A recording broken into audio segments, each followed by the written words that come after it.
છેલ્લા 12 વર્ષથી દીકરીના લગ્ન કરીને નહીં પણ પિતા તરીકેની તમામ જવાબદારી નિભાવતા મહેશભાઈ સવાણી આ વર્ષે 4992 દીકરીના પિતા બની ગયા છે.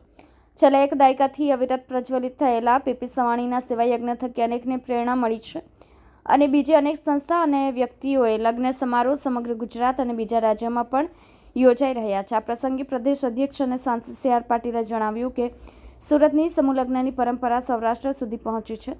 પિતા વિહોણી દીકરીઓના લગ્નના આ વિશિષ્ટ કાર્યક્રમમાં અનોખી સંવેદનશીલતાની પ્રતીતિ થાય છે. દેશમાં જૂજ ઉદ્યોગકારો સામાજિક આગેવાનો આવી ઉદાત્ત ભાવના સાથે તેમજ નિસ્વાર્થ ભાવે લગ્નોત્સવ યોજે છે. લગ્ન બાદ પણ મહેશભાઈને દીકરીઓની ચિંતા કરીને સામાજિક જવાબદારી નિભાવવાનું કાર્ય કરવા બદલ અભિનંદન પાઠવ્યા હતા.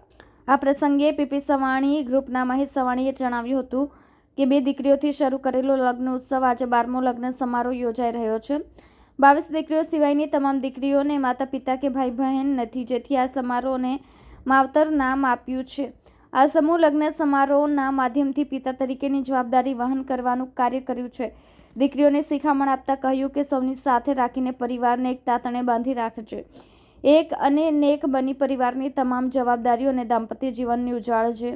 હજારો દીકરીઓના પાલક પિતા મહેશભાઈ સવાણીએ જણાવ્યું હતું કે આ વર્ષે 75 પૈકી 35 દીકરી એવી છે જે અનાથ છે, જેના માતા પિતા કે ભાઈ પણ નથી.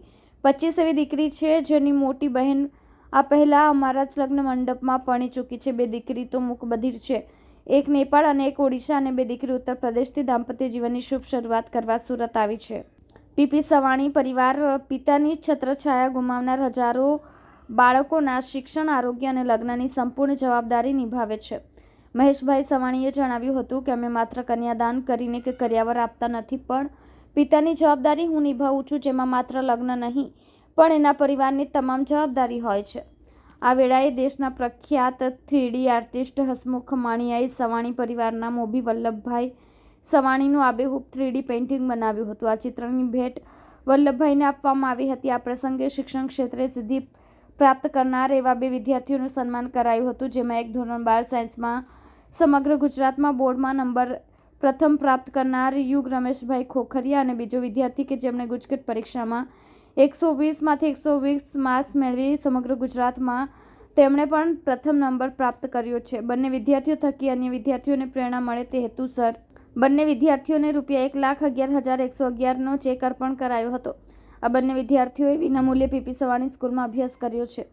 પીપી સવાણી ગ્રુપ સુરતમાં કાર્યરત જીવનદીપ અને ઓર્ગન ડોનેશન ફાઉન્ડેશનના નેજા હેઠળ માવતર લગ્ન પ્રસંગે ઉપસ્થિત 25,000થી વધુ લોકોને એકસાથે ઓર્ગન ડોનેશનના શપથ લેવડાવ્યા હતા. સાથે જ લગ્ન સમારોહમાં મંચસ્થ મહાનુભાવોનું સ્વાગત ઓર્ગન ડોનેશનના સંદેશાથી થયું હતું.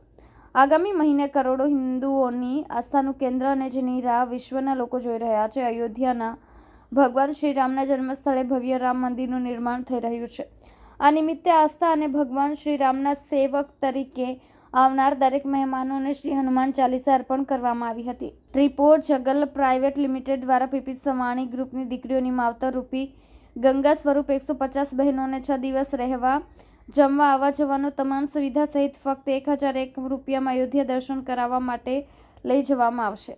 આજે પીપી સવાણી ગ્રુપ આયોજિત માવતર લગ્નોત્સવનું આયોજન 75 દીકરીઓએ પ્રભુતામાં પગલાં, દીકરી અને જમાઈઓએ ભગવાનની આરતી પોતે ઉતારી, પોતે દીપ પ્રાગટ્ય કરી અને આ પ્રોગ્રામની શરૂઆત કરી. આજે આ પ્રોગ્રામમાં આવનાર તમામ જાનૈયાઓ, માંડવિયાઓ અને તમામ આમંત્રિત મહેમાનો, રાજ્યશ્રી મહેમાનો, અધિકારીશ્રીઓ અને એમને તમામ લોકોને અયોધ્યા રામ જન્મભૂમિ નિમિત્તે દરેક લોકોમાં એક ચિંતન થાય, સંસ્કારોનું ચિંતન થાય, તેના માટે હનુમાન ચાલીસાનું 25,000થી વધારે હનુમાન ચાલીસાનું વિતરણ કરવામાં આવ્યું. સાથે સાથે આવનાર તમામ વ્યક્તિઓએ જીવનદીપ ઓર્ગન ફાઉન્ડેશન સંસ્થા દ્વારા આ દરેક લોકોને 1 મિનિટનો શપથ લેવડાવવામાં આવ્યો કે તે પોતે અંગદાન માટેની જાગૃતિ તો રાખશે જ, સાથે સાથે એમના પરિવારમાં, સાથે સાથે એમની સોસાયટીમાં રહેતા લોકોને પણ કોઈ વ્યક્તિ બ્રેન્ડેડ થાય તો એમના અંગોનું દાન કરી 5 થી 6 જિંદગીઓને બચાવવાનું જે કામ છે એની પણ આજે બધા જ લોકોએ એક સાથે બેટરીની લાઇટ ચાલુ કરીને બધાએ શપથ લીધા છે.